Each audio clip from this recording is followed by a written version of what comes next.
Die Marine Duinvelde by Alexandria maak die Addo Olifantpark die enigste park in die wêreld waar die groot sewe gesien kan word, insluitend die suidelike noordkapper walvisse en die witdoodhaai.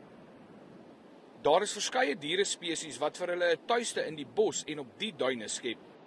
Your bush pigs, your bush bugs, and your small rodents and all that. And then we are protecting those because they are like the farmers that are surrounding the areas. Sometimes mostly they shoot them for the meat. Die woud agter die duine word ook deur SANParke beskerm. We are protecting the 5% of the remaining Alexandria forest, which is has the yellow woods and your sneeze woods, those that are protected. And we also have the largest dune field, and it is the least degraded of South Africa of the dune fields that we have. Daar word jaarliks 360,000 kubieke ton sand vanuit die see op die duine gewaai.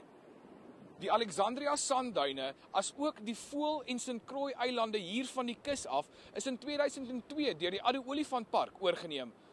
Gerard Pretorius, E-nuus, Alexandria sandduine.